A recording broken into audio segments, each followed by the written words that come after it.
Good evening. My name is Doug Robertson. I'm the past president of the Whatcom County Bar Association, and on behalf of the League of Women Voters and the Whatcom County Bar Association, let me welcome you to the 2012 Judicial Candidates Forum. Now, if you would all please rise and join me in the flag salute. I pledge allegiance to the flag of the United States of America and to the republic for which it stands, one nation, under God, indivisible, with liberty and justice for all. Thank you. Again, good evening. May I please ask everyone to turn off your noisemakers, be they an iPhone, a cell phone, a little kid, whatever it is. We want to make sure that it's quiet in here so everyone can hear what's proceeding this evening. First of all, on behalf of the County Bar Association, I'd like to thank all the members of the League of Women Voters for Whatcom County in co-sponsoring this event with us. This is an excellent opportunity for the judicial candidates for the Superior Court Position 2 for Whatcom County to speak to the public and answer our questions. This is one of the most important elections we have this year, and thank you for coming this evening. Let me introduce the three candidates. Starting on the far side is David Grant, Deborah Garrett, and Carrie Coppinger-Carter, and we thank them for being here this evening. Please understand that these individuals are running for a judicial position. As such, they are bound by the Code of Judicial Ethics. There are certain requirements, restrictions that impede their ability, for good reasons, to answer some questions and not answer others. You can imagine some have to do with pending cases. There are no pending cases before them because they're not judges yet, but cases that could be coming to them,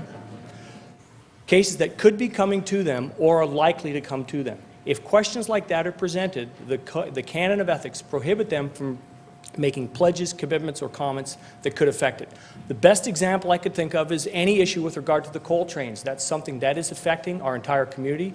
It's very important to all of us, but it's something that could be seen to come before a Superior Court judge. So questions such as that will not be presented to the candidates. So this evening, you will be told the details in a minute, but questions will be screened by two members of the League and myself. I'll be doing it just to make sure they're consistent with the ethics, and then they'll be passed forward. We're very fortunate to have Tanya Baumgart this evening here to moderate, and let me introduce her now. Thanks. Thank you, Doug, and good evening, everyone. The League of Women Voters of Bellingham and Whatcom County is pleased to be a part of this Judicial Candidate Forum. The League is a nonpartisan political organization encouraging informed and active participation in government. It influences public policy through education and advocacy. We remind our guests that this is a forum co-sponsored by the League of Women Voters of Bellingham, Whatcom County and the Whatcom County Bar Association, and we are the sole owners of its content. No portion of this forum may be used without written permission and without the written release from the persons taped. Washington State has a top 2 general election. If a race has more than 2 candidates, we narrow it down using the primary election. So the primary ballot only includes those races with 3 candidates or more. Then we vote for the top 2 in all those races at the general election. Unless one candidate receives more than 50% of the vote in the primary, in which case that candidate is declared the winner. The primary race that we're covering tonight is the Whatcom County Superior Court Position 2. Superior courts have general jurisdiction over all civil and criminal cases, except when jurisdiction is limited by law or granted exclusively to another court. The source for this is the Guide to Washington Court Records. The annual salary of a Superior Court judge is $148,328, and that salary has been frozen since September 2008. Now, before we get started, it's very important that we all understand the ground rules. All of the candidates were contacted and given the opportunity to participate in this forum, and fortunately for all of us, they're all here tonight. So you don't have to hear somebody giving a little speech written for them. The beginning questions were written in collaboration between the League and the Whatcom County Bar Association, and the candidates have not read the questions. We'd like to encourage the audience to ask questions as well. Questions for the candidates should be written on the provided index cards, you've all seen them, and passed to the ushers that are available to collect your questions. Ushers, can you please identify yourselves? Thank you. All questions will be pre-screened by our league board members, Elsie Heinrich and Amy Van Pelt, and past president of the Whatcom County Bar Association, Doug Robertson. This is to avoid duplication and to ensure that the Code of Judicial Conduct is adhered to. And we'll fit in as many questions as our time allows. The candidates will have 2 minutes for their opening statement. Katie will be tracking the time. Katie? And Adele will flash a yellow sign when there are 15 seconds left, and a pink sign to signal stop. If the candidate continues, a bell will be rung. Nice bell. That signals, stop talking! For all of the other questions and for the closing statements, candidates will have just 1 minute response time. And we ask that the candidates are respectful of the time allotted due to the limited amount of time that we have. Now, when the candidates arrived this evening, they were asked to roll dice. The high roller was able to choose whether to share their opening statement first or last. If they chose first, they get the last closing statement, and vice versa. The candidate who rolled the middle number gets the second opening statement and the second ending statement. So now, with the rules covered, let's get started. Timers, are you ready? Yes. Great. Our candidate rolling the high number was candidate Grant. So candidate Grant, we will start with you. You have 2 minutes for your opening statement. Thank you. Good evening. I'm Judge David Grant. I'm unique amongst the 3 candidates here tonight because I'm the only sitting elected full-time judge running for the office. I've been serving the citizens of Whatcom County in that capacity for the past 7 years. Additionally, I have a bachelor's degree and a master's degree in criminal justice. Before I went to law school, I served as a police officer in my hometown of Lincoln, Nebraska. My wife and I moved here in 1986, and we've raised 2 sons here in Whatcom County. During those years, I served as a deputy prosecuting attorney in the Whatcom County Prosecutor's Office. I did that for 18 years. The first 12 of those years I spent as a criminal prosecutor, the last 6 as a civil attorney in the office's civil division. Through those years, I developed an expertise not only in criminal law, but land use and environmental law as well. In 2005, I was appointed to the district court bench by the Whatcom County Council. I have since run twice for election for that position, both times unopposed. Through the years as a district court judge, I have literally presided over hundreds of criminal and civil trials. Each year, I preside over dozens of jury trials. I am and have been for a number of years the presiding judge for the Whatcom County District Court, responsible for its function and management oversight of all its employees and its $3.7 million budget. Additionally, I'd like to mention that I do volunteer as an elected judge pro tem, hearing cases, trials included in the Whatcom County Superior Court. As a judge, my goal has always been to apply the law in a fair and impartial way, and I believe I've met that goal. With my experience and background, I can assure the citizens of Whatcom County that I can do the job of a Superior Court judge from the very first day on the bench. Thank you very much. Thank you. Candidate Garrett? Thank you. Hello, and thanks to the Bar Association and the League for having us tonight. My name is Deborah Garrett, and I too am a candidate for Superior Court Judge. I know the importance of the Superior Court's work because I have represented people before the Superior Court for over 30 years. And in that time, I've worked in most of the areas of law that the court covers, those very diverse areas. I've represented abused and neglected children and other crime victims in criminal cases. I've represented businesses in commercial disputes, and I've represented individual people in family cases, discrimination cases, and many other kinds of work before the court.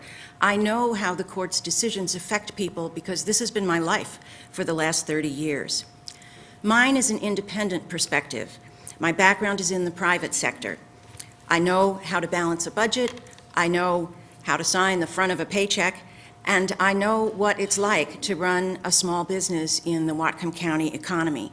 For those reasons, I understand why efficiency is absolutely critical to any organization. On a personal note, I've lived most of my life in Whatcom County. I'm a single parent. I have 2 children who are young adults. I became a single parent not by my own choice, but because my husband died when our children were young. He became disabled and died, and I have raised the children alone. I've been a partner at the Linden Bellingham law firm of Simon Arson, Visser, Zender, and Thurston for nearly 20 years. And as an attorney, I've worked hard and I've done good work. I'm not going to go into detail about that work, but details are on my website, which is dgarrettforjudge.com. I've done that work not for the accolades or awards that I've received, but because I believe in our legal system, and I want to use the experience and the knowledge that I've gained in these 30-plus years of representing people to make a lasting and important contribution to the courts in our county.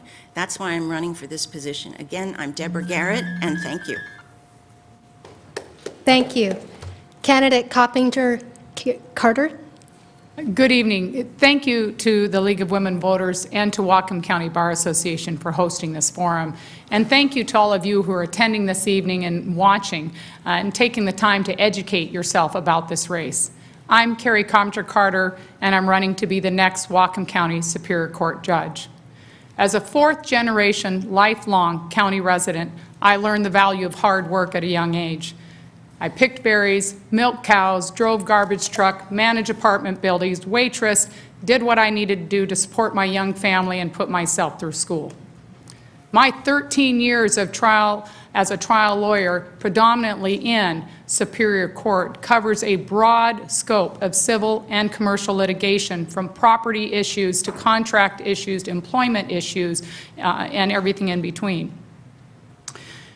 I offer the most relevant and recent trial experience in Superior Court, where this job is at. I've handled and ran my own law firm and my own business for the last 6 years. In addition, since 2007, I have also worked as a district court judge pro tem. I've also served in a judicial role for the State Disciplinary Board, the State Bar Association's Disciplinary Board, for 3 years. Now, Whatcom County has never seen a woman elected to the Whatcom County Superior Court. I believe in diversity. Promoting diversity is very important, but promoting diversity in the absence of quality is empty. Earlier this year, I was selected to be a Judicial Institute Fellow by a statewide organization that chose candidates who exemplified the skills of judicial candidates so that we could have quality diversification in our courts. My bipartisan supporters across the board, I'm Carrie Coppinger-Carter. Please vote for me on August 7th. Thank you. Now we'll be starting the questions, and I'd like to mention that we will be rotating who starts answering throughout each question. So your first question is, why do you believe you are qualified to serve as a Superior Court judge? Please describe your experiences in the community and the skills that prepare you for this position. This is a 1-minute response time, and we'll start with you, Candidate Coppinger-Carter. As a former teen parent, I know how it is to work hard to support your family and to survive under difficult circumstances. I have given back to the community that has done so much for me by serving the YWCA Back to Work boutique, by serving Big Brothers Big Sisters on program and fundraising, and serving and committing volunteer hours to law advocates. In 2009, I was recognized as a volunteer attorney for 2009 for my extraordinary service and commitment to our community and providing free legal advice. I believe my demonstrated commitment to the community and the skills I previously identified provide that I will be able to serve this county as Whatcom County Superior Court judge. Thank you. Candidate Grant, please. To state the obvious, I'm already an elected full-time judge, have been for the last 7 years. For the last going on 4 years, I think. I've been the presiding judge, by rule of the Superior Court. the Supreme Court, charged with the oversight and management of that court. I also have 12 years experience in the trenches being a criminal prosecutor, 6 more years in the civil division of the prosecutor's office, 18 years of law practice, 12 of those criminal, 7+ years as a judge, about 4 years as a presiding judge.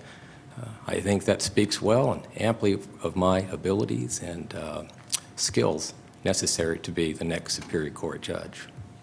Thank you. Candidate Garrett. Thank you.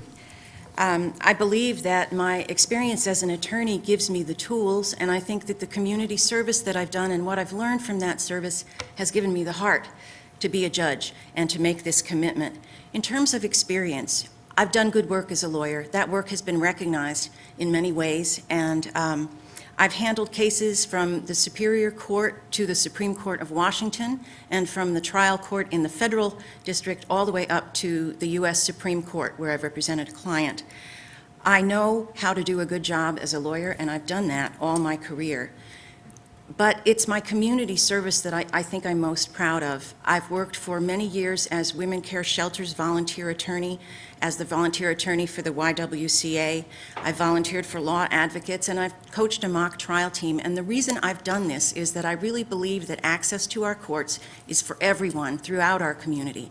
In doing it, I've learned so much about our community, and it's been a very satisfying time. Thank you. Thank you. Our next question. When you are facing a tough decision as to how the law applies to the litigants in front of you, what is the primary principle or principles that will guide you in reaching the right decision? Candidate Garrett? Thank you. Tough decisions are nothing new to the court. They arise every day, and there are a couple things that the judge should do. First of all, a judge needs to be absolutely prepared. That means the judge should have read all of the briefs and any of the relevant law that the parties have given to the judge before the hearing. Secondly, the judge should exact from both parties excellence, and that means the judge should insist that both parties give the best and most effective presentations that they possibly can.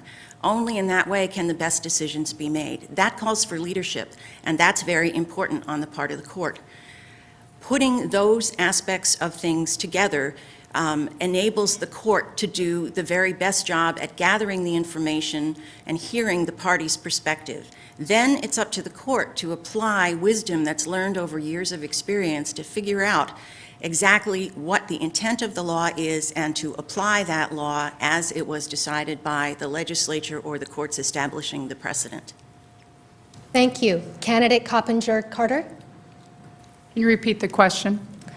Certainly. When you're facing a tough decision as to how the law applies to the litigants in front of you, what is the primary principle or principles that will guide you in reaching the right decision? As a judge, I personally would commit to apply the law as it is written. I would first look, and I think it's important to look at the letter of the law. What is written? What does it mean? So that the attorneys and the parties that come before us, we're all working from the same premise. To the extent there is any room for dispute or gray areas in the written law, we have hundreds of years of case laws defining what those laws mean. And as a judge, I need to know, and you need to know as the public, that I will commit to abiding by the law as it's written and as it is defined by written case law. Thank you. Candidate Grant? Well, from my years of experience on the bench, I know that oftentimes you don't have the luxury of having counsel representing both parties to litigation. Frequently in the district court, and I know it's true in the Superior Court as well, parties appear representing themselves. So it's important that the judge be well-versed in the law, which I am, and I'm accustomed to doing research in new areas of law. I'm challenged by that on my bench every week with the small claims calendar when people come before me without benefit of counsel. I always turn to the law first and foremost and apply that law without any personal agendas. Thank you. Thank you. The next question. What do you perceive as the greatest obstacles to access to justice, if any? How should they be overcome? Let us start with candidate Garrett. I think probably the single biggest obstacle to access to justice is expense. The legal system is very expensive, and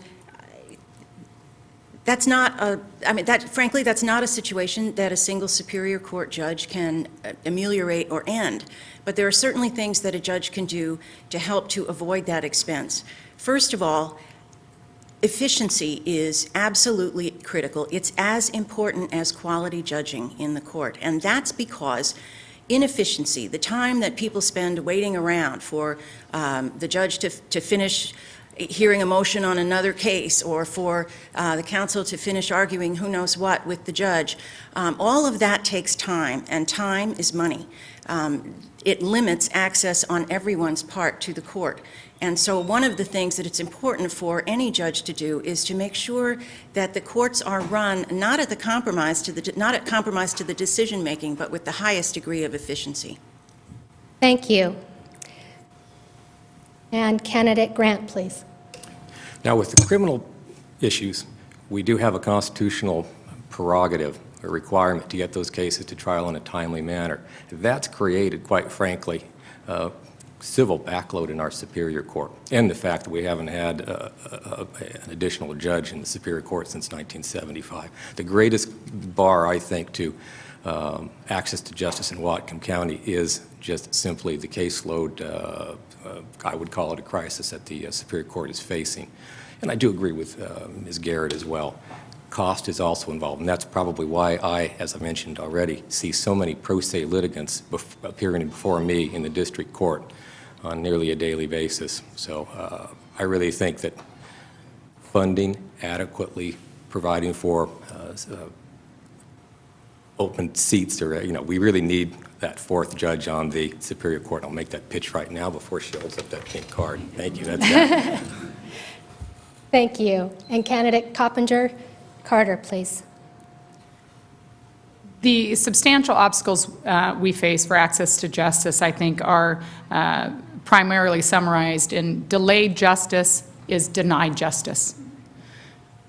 What factors into delayed justice largely turns on the budgetary constraints of the system.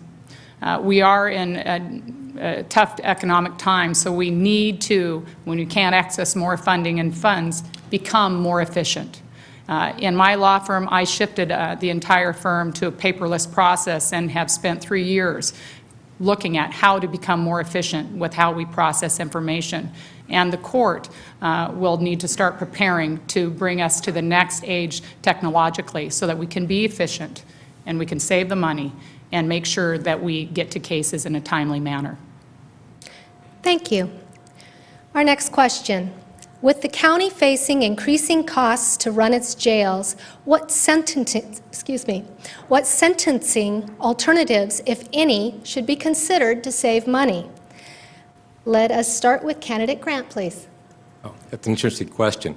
Myself and Judge Elich have for years availed ourselves of alternative sentencing programs in the district court. We've even created our own. We realize that bed space, so to speak, I could probably phrase it differently, cell space in the jail is a limited quantity.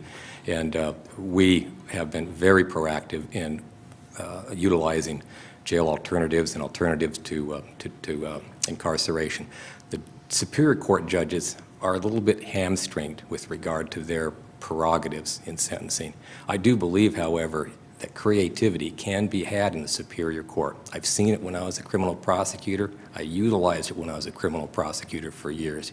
And I do believe that there are some creative answers in the Superior Court that can utilize some of the jail alternatives that Judge Elich and I already have in place in the district court. Thank you. Candidate Carter, please. I think it is wise to use alternative sentencing to hopefully save money and expense with the overuse of jails when appropriate.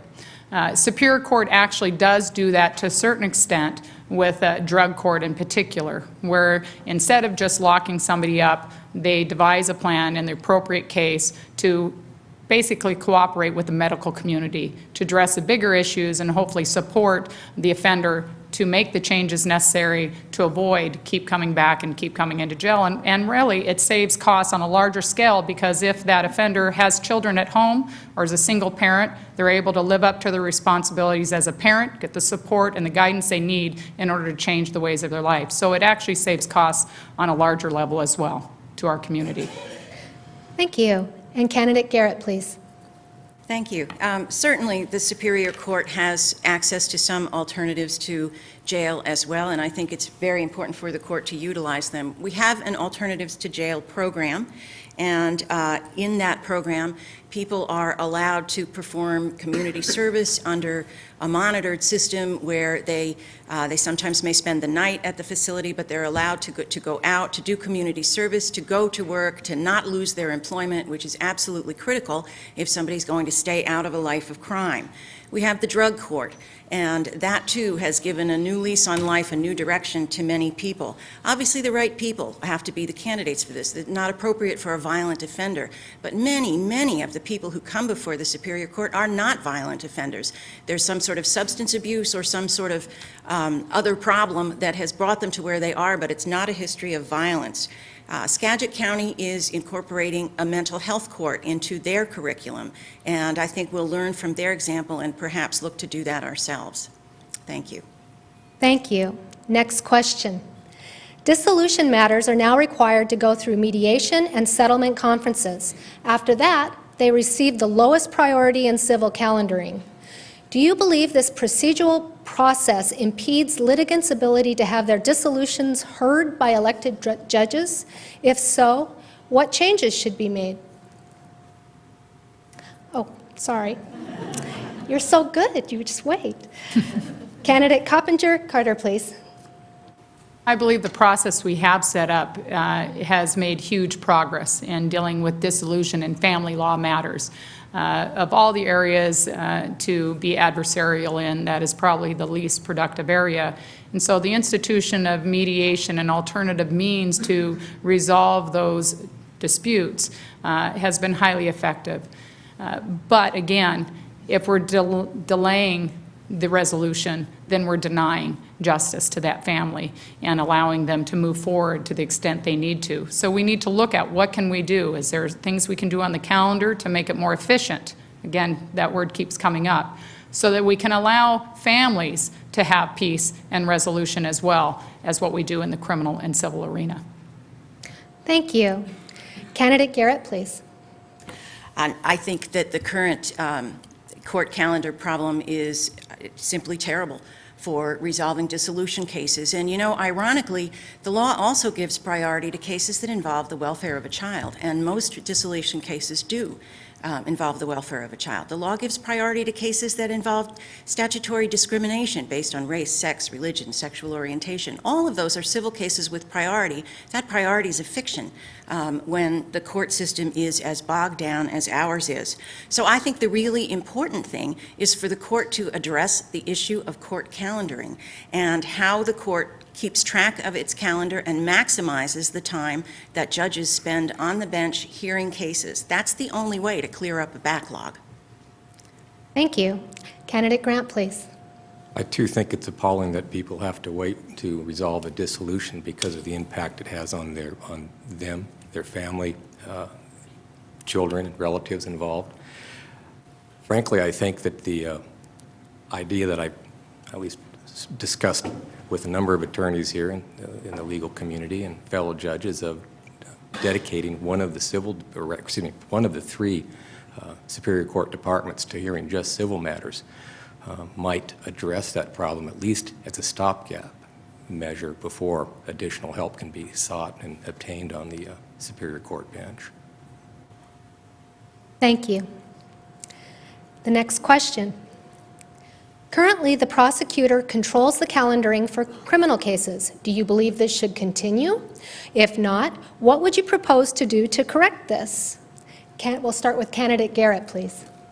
No, I don't believe this should continue. I think that every court has a responsibility to the citizens it serves to control its own docket and to do everything within its power to make that docket as efficient and effective as possible. And you can't do that if another party is controlling any part of the calendar, especially the part of the calendar that is given priority under the law. In fact, most of the cases that are filed in Superior Court are not criminal cases. They're the kinds of civil cases that we've been talking about here. And they get very short shrift from the court, in my view, partly because of the scheduling inefficiencies that give criminal cases priority and then leave a judge with no hearing in front of him when the criminal case is settled, as it often is. That's not an optimal way to run a court. In my experience, we can do better. Thank you. Candidate Grant, please. The practice of having the prosecutor's office devise and control the criminal calendar is a historical remnant of a decades-old practice of attempting to experience cost savings by having that department do the calendaring. I agree that that calendaring process is a responsibility of the Superior Court, and the Superior Court Clerk's office ought to do that. The problem is we have to convince the executive office, allowing the court to shift those necessary funds to hire the clerical staff to perform that. Also, it is an important facet of the Superior Court because, quite frankly, although numerically civil cases may outnumber criminal cases, the time that a Superior Court judge spends on the bench is, quite frankly, devoted to hearing criminal cases and criminal matters. I would estimate probably 80%, 85% of the time spent on the bench by a Superior Court judge is involving criminal cases. Thank you. Candidate Coppinger-Carter, please. We need to change that process. One of the things that I have put forth in looking at increasing or improving the efficiency of our court is looking at court-mandated case schedules across the board. Many other courts do that, including federal and King County Court, and I practice in those courts, and it works really efficiently.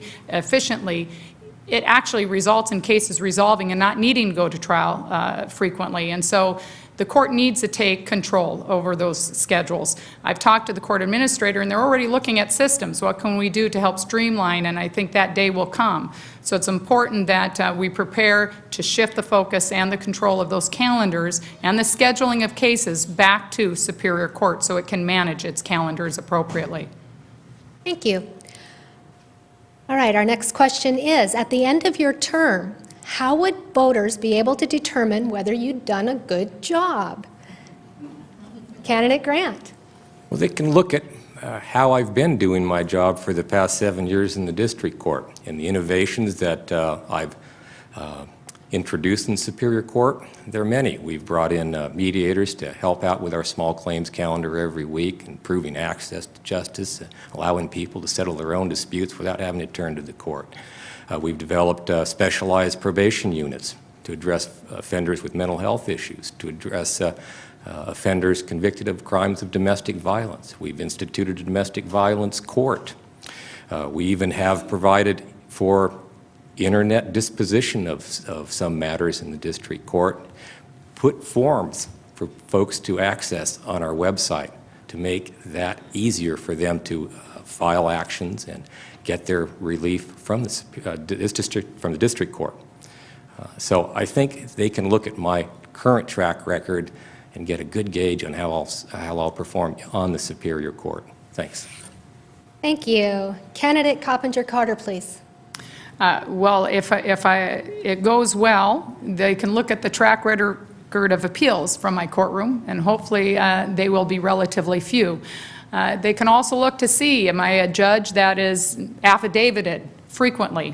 What happens is if the community or attorneys have issues with a judge on cases that come before it, whether they think it's a conflict or it's a case that they might not be favorable for them, frequently affidavits of prejudice are filed against the judge. And that has raised problems in our current court because we end up having to bring visiting judges in if that happens too frequently.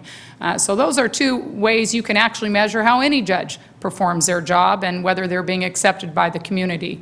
You'll be able to hopefully see the work that I've done and the efforts I've made to help improve the efficiency of the court. And if it hasn't been done, because changes move slow in a governmental program, governmental entity, you'll see the foundation in place to make those improvements. Thank you. And candidate Garrett, please. Thank you. I think the way to check anybody's performance is to ask the people who know their work. And the people who know my work now include the attorneys in Whatcom County who've elected me the president of the Bar Association for this year. They include the judges before whom I've practiced and the lawyers with whom I've worked. And I have endorsements from many of the lawyers, from the judges in front of whom I've practiced. I have a peer review rating, which is an anonymous review done by lawyers, primarily opposing counsel in your cases, that rates me at AV, which is the highest possible level.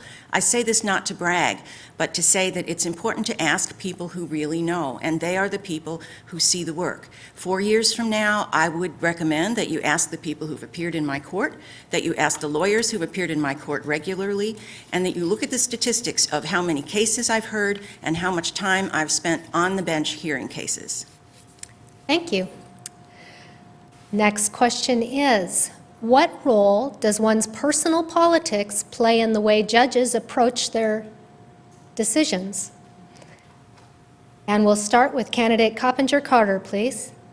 Well, this is an area I've made a very firm personal commitment in. It should play absolutely no role.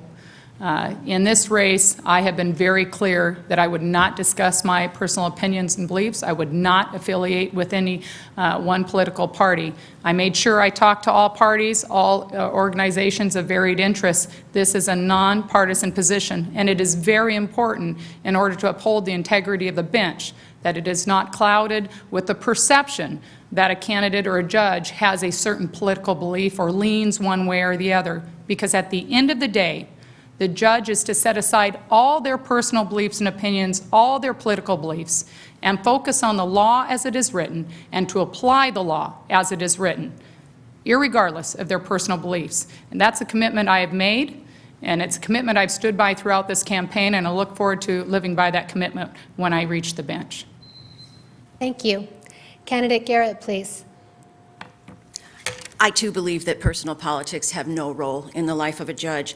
And the reason is this: we elect judges to tell us what the law is. We elect legislatures to go and make what they think the law should be. If what I think the law should be is what I want to work on in my job, I should be running for the legislature. It's the job of the judge to determine what the law is, to determine what the facts are based on the presentations that the parties have given in court. That's where the facts come from. That's why that judicial leadership is so important, to get those facts out there. And once the law and the facts are ascertained in the case, that's the judge's job. The judge has done her job when she's heard the facts fairly and applied the law squarely.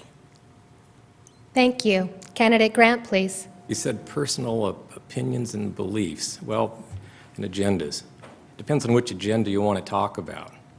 I agree that a judge should leave political agendas aside. I don't believe a judge ought to be a political activist on the bench. But I do have a personal agenda that I bring with me every day that I work on the bench, and I mentioned it in my opening statement. It's my personal objective when I go on the bench and I hear a case to provide those parties that come in front of me with a fair, neutral, impartial hearing, allowing those people, both sides, to fully present their case so that I can consider both sides before I render any decision or allow a jury to render any decision. Thank you. To what extent have you practiced in the areas of criminal law, family law, and complex civil litigation? We will start with candidate Garrett, please. Taking them in reverse order, complex civil litigation has been a major part of my practice for many years. And that litigation has taken place primarily in the Superior Court, but also in the federal court system. I know how to handle a great deal of paper. We handle it electronically now.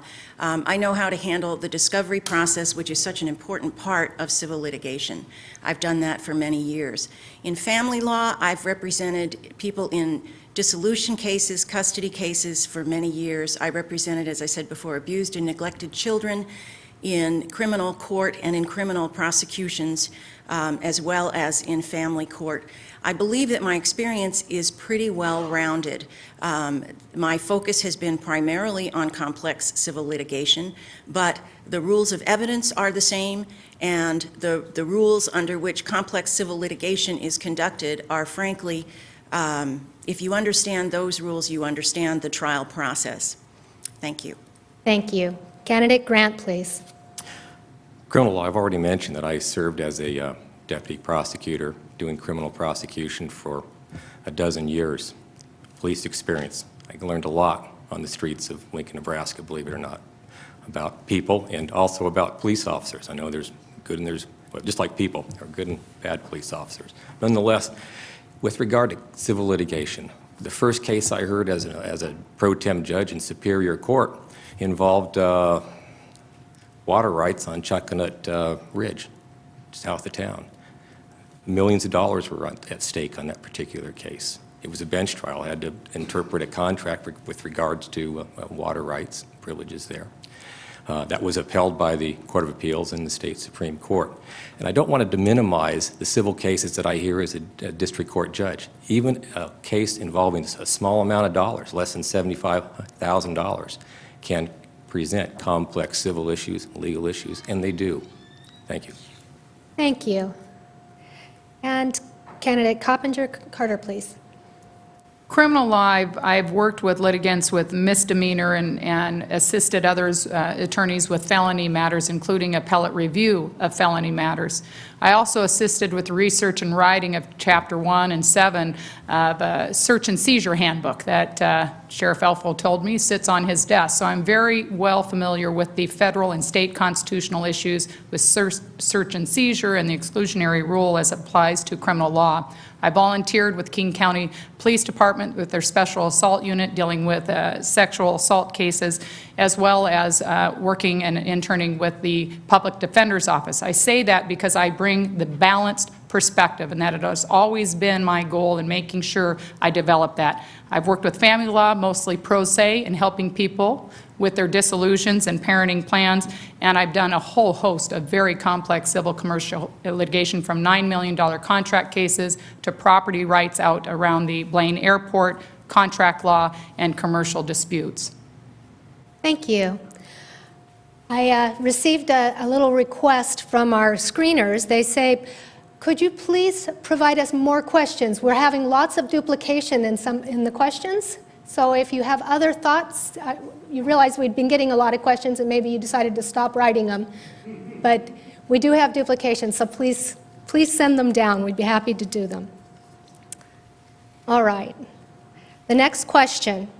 Approximately how many criminal trials have you litigated in the last 5 years? And we will start with Candidate Grant, please. That's easy. Early on in my campaign, one of my committee members asked me, Dave, how many criminal trials have you done? And I said, you know, there comes a point in a person's career where you literally stop counting them. 12 years of litigating criminal cases as a deputy prosecutor, I can't even imagine how many I handled, took to trial. As a judge, good grief, I'm serious. I literally resolve dozens, I probably average around 35 to 45 jury trials, criminal jury trials every year as a district court judge. That doesn't end. So I have quite a bit of experience handling criminal cases, both in front of the bench and on the bench. Thank you. Candidate Coppinger-Carter, please.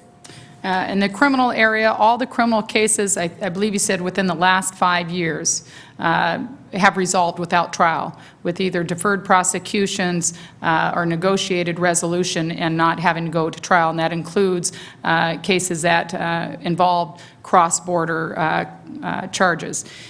Family law, again, I've stated, it's all ex parte, helping people who are representing themselves reviewing their forms for them, so I have not gone to those trials with any individual in the family law arena. Complex civil commercial litigation, I probably should have pulled that out in the last 5 years. One of the judges said, you know, we don't see you over here very often. That's a sign you're a good attorney. And I think if you are a good attorney, you do your cases so that you can get them resolved whenever possible without trial, because I'm usually the only one that enjoys that process. In the last 5 years, though, I believe that I'm between 6 to 8 civil or commercial litigation trials that have actually gone through trial. Thank you. And candidate Garrett, please. My answer is a quick one. I haven't tried any criminal cases in the last 5 years. That's because my practice has been focused on complex civil litigation, and I have done criminal trial work, but further back in time when I had a much more general practice. Most of that work was misdemeanor work in the district court, and it was many years ago. I did assist in a major murder trial in the Superior Court that was a 2 or 3 week trial, but that too was a long time ago. I don't think that the issue here is who has tried cases in the criminal court recently. In fact, I think all 3 candidates have agreed that we have not been working in criminal defense or prosecution over the last 5 years. The question is, which of the candidates has the broadest and the deepest experience in litigation generally, in the litigation process, in the Superior Court? That's the question. Thank you. Our next question, please describe your community service and/or volunteer efforts in the community and describe how this would inform your work on the bench. We will start with candidate Coppinger-Carter, please. You know, I take great pride in having the opportunity to serve Whatcom County because it has done so much for me over the years. I have helped organize the Whatcom Women Lawyers Back to Work clothing drive on an annual basis for 3-4 years and helped transition it to some of the newer attorneys to run. I've helped support St. Paul's Academy in its activities, its organizations, as well as reviewing some of its employment policies and policies in general to the students. I've worked with big brothers and big sisters as far as giving input on their program development and helping them with fundraising with the Bowl for Kids' Sake. I could go on and on. I've worked with the Opportunity Council servicing some of their individuals. As a result of my work and my volunteer work with law advocates, I stated I got the 2009 Volunteer Attorney Award for my service in providing free legal advice, and in 2011 Nooksack Valley High School actually granted me their Distinguished Graduate for my commitment and service to the community, school, and my profession. Thank you. Candidate Garrett, please. Thank you. I've talked about this a little bit earlier because I think community service is so important to one's general sanity as well as one's feeling about one's community, one's learning about one's community. Some of the most rewarding work I have done is watching Women Care Shelter, for example, go from being a somewhat on the edge organization to being a mainstream organization that cooperates with the police on both a city and a county level and provides meaningful alternatives to violence for women and emergency shelter for women and their children. That's been very satisfying. Working with the mock trial team at Meridian High School has been equally satisfying, especially when I work with the kids who are not the college track kids and watch those kids learn about the legal system and how the legal system works. Working with the Planning Commission has given me a sense of land use law, although I certainly wouldn't claim to be an expert in that. And all of these things taken together have made me feel very much a part of this community to which I'm so committed and has earned a special place in my heart just by virtue of how fun it's been. Thank you. And candidate Grant, please. Shortly after I was appointed to the bench, I had the pleasure of meeting the new director of the Whatcom Dispute Resolution Center, Moonwater, and learned quickly about the services that they provide the community. I invited them to come in on a weekly basis to provide in-courtroom mediation services for the small claims division of the district court. That worked out so well, so wonderfully, quite frankly. We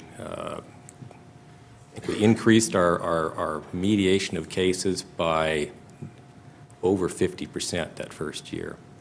Well, that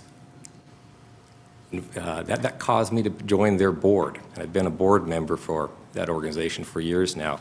And I've utilized that organization here recently to develop a new sentencing alternative for the district court, where we're utilizing their they have classes to try to teach people how to solve conflict creatively without violence. And I'll stop there because the red. Thank you. You guys are doing a remarkably good job at keeping within the time allotted. I have to applaud your efforts there. Well, we all tend to follow the law, you know. I appreciate that. Our next question. As an attorney, when and why were you most disappointed with the judicial official you were practicing in front of? How would that influence you judicially? And let's start with candidate Garrett, please.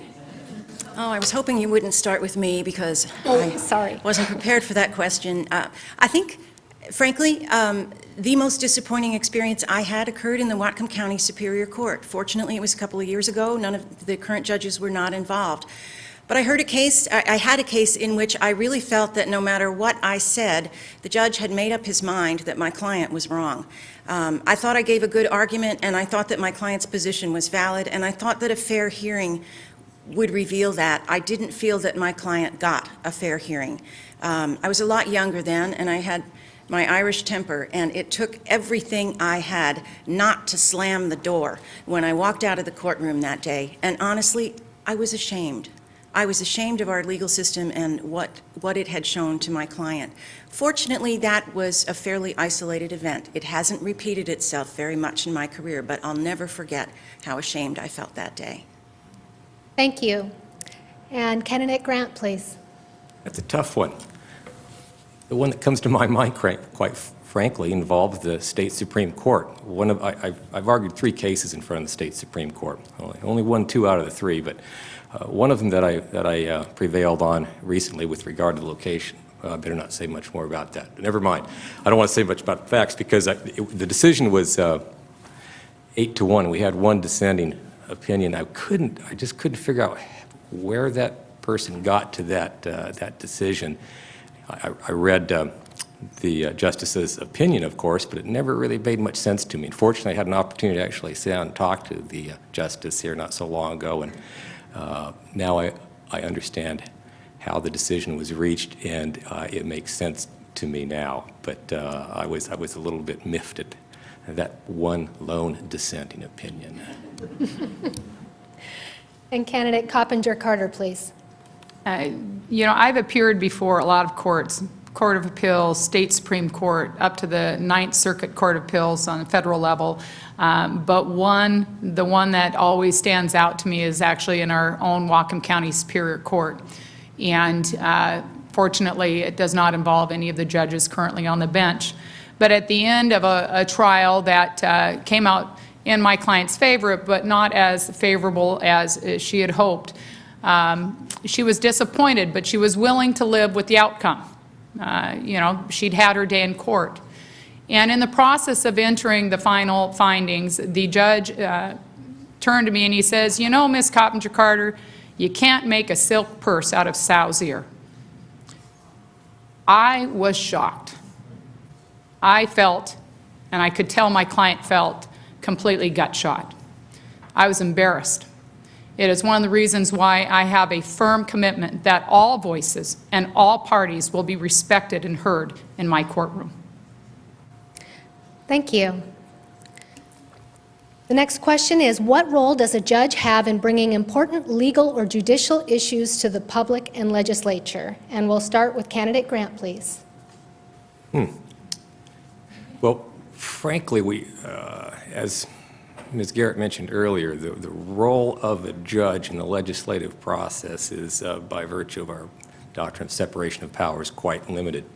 Frankly, I think that the most important thing for sitting judges to do is to lobby legislators and the executive branch for adequate funding for programs that are necessary for the full function of the court, and to allow courts to provide their essential public service to the community.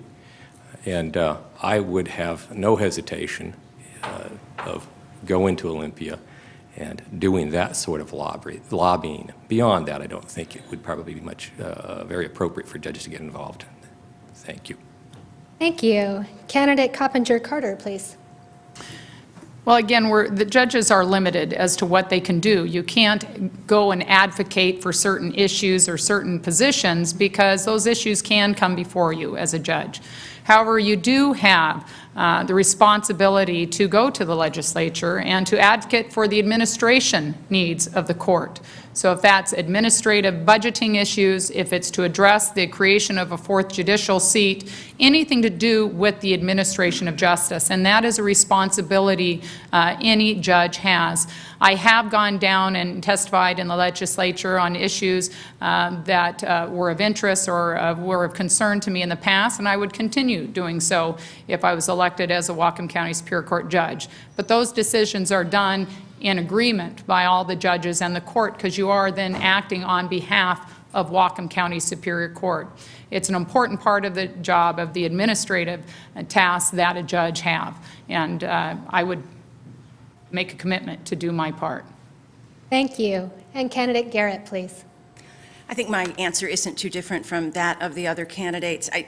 Interestingly, the judicial canons of ethics, which are very restrictive for a judge's right or ability to advocate for any particular position before the legislature, make a very specific exception and recognize that a judge has the right and the duty to advocate for the legal system, for the courts, and that's before the legislature in Olympia, before the county council in Whatcom County, and presumably in other forums as questions may arise. For example, if there's a need for public education on a particular point of law, that's something a judge could do. And so I think we're all in agreement that part of a judge's job is to advocate for the courts.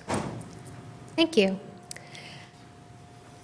The next question is, what is your weakest area of law? And faced with that deficiency on the bench, who would you seek help from? Ouch. All right, we're going to start with candidate Coppinger-Carter, please. I'm going through my mind here. Which area have I not touched on? You know, I've actually worked in trademark infringement, intellectual property, real property, land use. I'm going through my checklist of areas, tribal law as well. So I'm going to start on the back end of the question. What would I do when there's holes in the areas of my knowledge? If the briefing and the information being provided to me from the parties and the attorneys is not adequate, and I feel there's gaps in the information or arguments, then it's my duty not to go out and do research on the side so they don't know what I'm thinking and where I'm coming from. But my duty is to tell them, I want you to provide me a supplemental brief on the particular issue I feel I'm lacking in. I know there's areas I'm lacking in. I'm drawing a blank.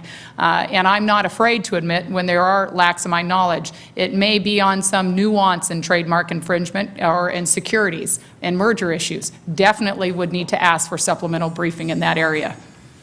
Thank you. Candidate Garrett, please. Thank you. I'll say quite frankly that my experience in criminal law is quite a bit less than my experience in civil law and litigation. And I've tried to address that in a couple ways, understanding that it won't be fully addressed until I'm on the bench. But in the course of this campaign, trying to understand the issues in campaign a bit more intelligently, I've met with the staff of the jail, toured the jail, and talked extensively with the staff of the jail about the problems as they see them. I've visited drug court and talked with the personnel at drug court. I've been to jail alternatives, toured that facility, talked to the people there about the issues as they see them. I've met with a group of the prosecuting attorneys who prosecute felonies in the Superior Court to talk about the law and the issues from their perspective. I've met with a group of public defenders to talk about the same thing from their perspective. I've talked summarily with Judge Nichols, who gave long and distinguished service on our bench about precisely that issue. And I frankly look forward to the judicial training that will occur to supplement this information. Thank you. Thank you. And candidate Grant, please. The judicial training is nice. It's about a week-long course of study in wonderful downtown Tacoma. No, I've been there, done that. I've been impressing myself across my 7 years on the district court bench. I'm serious. I have had to face a panoply of new issues on a weekly, if not daily basis as a district court judge. I've been amazed at my ability to research quickly, ground myself in a new area of law, and make reasoned and good decisions. I'm practiced at that. I know with any new area of the law, I can tackle it, I can figure it out, and I can do a good job doing that. Done that for years, know how to do it, will continue to do so. I don't have to rely on the briefing of other parties. Thank you. The new jail plan calls for court hearings by video. How do you feel about this idea? Candidate Garrett. I'm really of two minds, and I recognize the need for a better jail facility. I think that's really clear. And I recognize that the downtown location is a real problem, particularly if it's a state-of-the-art facility, which should not be built as a multi-floored facility. So I understand the reason why it's being advocated that the jail be not in downtown. I haven't made a decision, and it's not my decision to make in any event. That's what's going to drive the video conferencing. Some of the, for example, first appearances in the Superior Court are done by video now, and they have been for some years. It's not ideal. And certainly from the perspective of the family members who are often some undisclosed location talking into a camera to the judge who's in the courtroom with the defendants who are making first appearances, it's not satisfactory at all. But I wouldn't reject video testimony out of hand simply because the logistics are so complex. Thank you. Candidate Grant, please.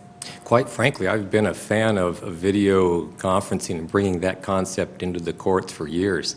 I was, years ago, I was trying to figure out a way to allow for traffic infraction hearings, which can be just recorded electronically, performed in our court through the internet, and allow people who live out, say, in Maple Falls or Sumas to just drive to their library or police station and interact with the court from a dedicated computer terminal. I was thwarted with that concept because literally at that point in time they didn't have cable access out in the East County. Well, that hopefully will soon be eliminated with new services coming on. I see that frequently in my own court, though, with people wanting to do hearings with lawyers who are based in Seattle. Lawyers from Seattle have to drive all the way up here. We do a lot of things through telephone now. I'd love to be able to bring into that technology the internet and allow people to do more internet type of conferencing. It would, I think, overall reduce the cost of litigation and provide greater access. Thank you. And Candidate Coppinger Carter, please.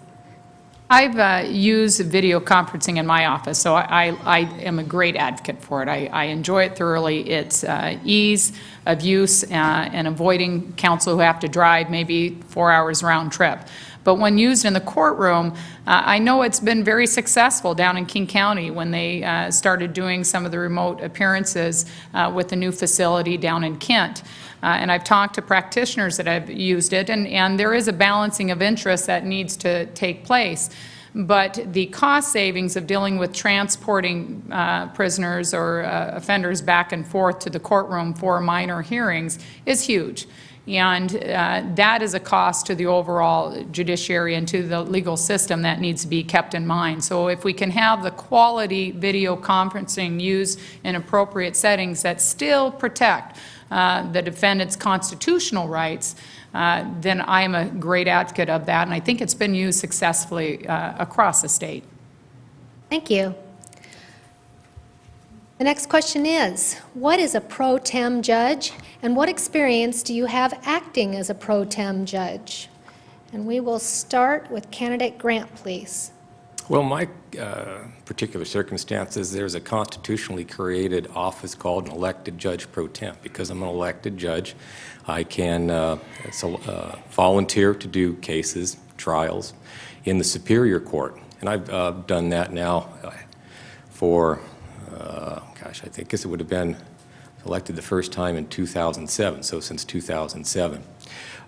We have pro tem judges in our court who act on a case-by-case basis when myself or Judge Elich or our Commissioner Parise is unavailable due to vacation or sickness or other circumstances.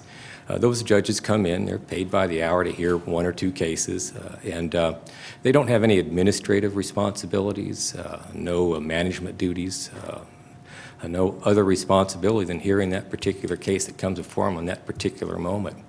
They don't have to engage in the sort of, I'll stop there. Thank you. Candidate Coppinger-Carter, please.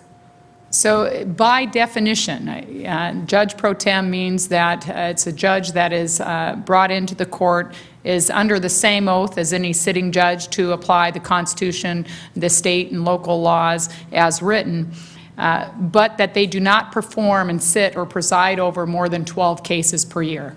That is the big fancy definition. I have not gone back and counted, but I've been told somebody did, and I believe I've presided over less than 12. I've heard 8, I've heard 9. I don't know, I don't keep track. I get called when the judges in district court have a conflict on a case where nobody feels they should sit over it because of the parties or the issues or maybe the judge's prior decision being reviewed, small claims courts and so forth. In addition to that, the judicial service I've done to the State Bar Association on the disciplinary board is relevant, but that's all volunteer, and unfortunately there's no limit on that amount of work. So, Thank you. Candidate Garrett, please. Thank you. Pro tem is Latin. It means pro tempore, which means for the time being, or a temporary judge, a substitute judge. And many lawyers do pro tem work and other kinds of substitute judging because it makes us better lawyers, frankly. I've served on the Superior Court arbitration panel since 1987, and like Judge Grant, I've lost track of how many cases I've judged in that context. But that's a situation where the two parties to a case agree on me, in my cases, as an arbitrator to decide the case just the way a judge would decide the case if the case was held in court. The trial is held usually in a less formal context, in an office generally, and witnesses testify, they're sworn in, and a decision is made. I have served as a pro tem judge in Superior Court only occasionally. I have not been a judge pro tem in the district court because, frankly, the work of the district court is so different from the work of the Superior Court that I don't feel that I have the background or the experience in district court to do that job. So the bulk of my decision-making has been as an arbitrator in Superior Court. Thank you. How does a Superior Court judge ensure that criminal cases are brought fairly to court? And that would start with candidate Coppinger-Carter, please. how they're brought fairly. That's what it says. Well, one of the things that needs to be done is you need to have a judge who's not going to prejudge the individual that has come before them. I think my background actually as a single parent and working hard and starting in a pretty blue-collar background shows that I'm going to be open-minded to whoever comes before the court. I'm not going to prejudge somebody who shows up in their work clothes or comes from a different background than myself. Coming clean with a clean slate to the court so that the parties that come before you have a fair hearing and feel like they've been heard and represented. Frequently, some of the issues as far as a fair process is you have the state with the prosecuting attorney, and then the defendant is represented by a court-appointed public defender, if not private counsel. And to make sure you afford equal opportunity and to listen to all arguments from both sides so that those constitutional rights can be protected. Thank you. And candidate Grant, please. Is this question posed with regard to criminal or civil or both? Criminal. Oh, criminal cases, okay. Well, frankly, one of the things that I get complimented the most on from people that appear before me is that they feel they've had an opportunity to speak their piece, to present their side of the case, and that I listen to not only the prosecution side but the defense side as well. So I've practiced with being fair and impartial. And frankly, neutral in all the cases that come before me. One of the things that I have to do as a judge, already mentioned by Ms. Coppinger-Carter, is making sure the prosecutions are based with probable cause and they meet constitutional muster. I had to dismiss a prosecution just this morning for lack of probable cause, to the chagrin of the prosecutor, no doubt. But I do that on a daily basis, and I do it well. Thank you. Thank you. This will be our last question before closing statements. Excuse me, did you want to hear my I'm answer sorry. to that question? Then this will be our last question, because I was pushing it with one more question. I'm sorry. If you would Okay, please. well, I've been sitting here making notes, but I'll Would you try like- not to go over 60 seconds. Would you like me to repeat the question? I don't think so. The question was, how can we assure that criminal cases are brought fairly in the court? Or how can a judge That is assure right. that? And I think this goes back to the point of leadership that I talked about before. Part of the judge's job is to require representatives of both parties to present their case as effectively as possible. That requires the judge to show some courage, to enforce the evidence rules, to enforce the substantive criminal law, to make the calls based on the law. And if the judge requires that kind of quality from the participants in the cases, then that practice itself, that leadership itself, will ferret out the weak cases, because the weak cases won't survive that process. That's one of the reasons why leadership on the part of the judge is important, not just to the judges doing her job right, but to the judges inspiring and requiring all the participants in the process to do their jobs right as well. Thank you. And now we are going to hear our closing statements for the candidates. And we begin with candidate Coppinger-Carter. Your response time is 1 minute for the closing statement. Okay. Well, thank you to everyone for taking the time this evening to become more informed about this race. I'm Carrie Coppinger-Carter. I'm the only candidate with the recent relevant trial experience in Whatcom County Superior Court within the last decade. As a trial lawyer, I have demonstrated over the last 13 years my ability to get up to speed quickly across a very broad spectrum of very complex civil and commercial issues. I have a demonstrated commitment to serving this community, and in addition to that, my legal and leadership skills have been recognized by both locally and statewide. I'm the only candidate with a perfect rating by avvo.com, a perfect rating of 10, which is also an unpaid-for service reviewed by clients and attorneys based on my involvement in the legal community. I'm Carrie Coppinger-Carter, and I would be honored to receive your vote on August 7th. Thank you. Candidate Garrett, please. Thank you. I believe I'm the best qualified candidate for a couple of reasons. I have clearly the deepest and broadest and longest experience before the Superior Court and in all the areas in which the court practices, in which the court rules.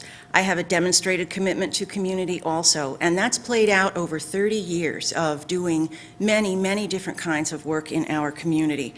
My reasons for running are that I want to make a contribution. This is not a career move for me. I'm not looking to move further along in a career in any aspect of the work that a judge does. This is what I want to do because of the experience that I've gained by my own efforts over 30 years.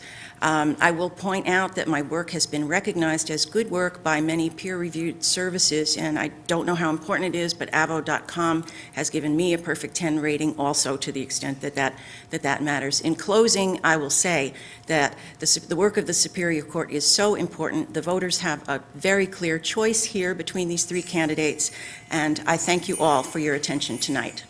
Thank you. And candidate Grant, please, your closing statement.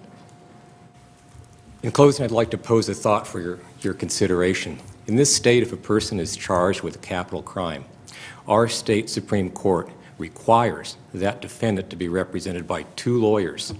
Both of those lawyers have to have a number of qualifications, one of which requires the lawyer to have at least 5 years of active criminal practice to represent that person. Question: does it make sense to put someone on the Superior Court bench who could not even fulfill that minimal qualification when that person's first case on the bench could be that capital crime charged. Thank you. On behalf of the League of Women Voters of Bellingham and Whatcom County and the Whatcom County Bar Association, I want to thank the candidates for running and for being here this evening. We also extend a big thank you to BTV 10 for airing this forum. Repeats will be broadcast on Thursdays at 2 p.m., Fridays at 6 p.m., and Mondays at 10 a.m. until Election Day. For excellent election information, please check out the website, vote411.org. This website is listed on the bookmarks that you may have seen on the table as you came in. Thank you to the Forum Committee for all of your hard work, and thank you all for being such an attentive audience and for asking such great questions. Remember to vote by August 7th. And remember to remind your friends, your family, and your neighbors to vote also. It's an important election. Good night.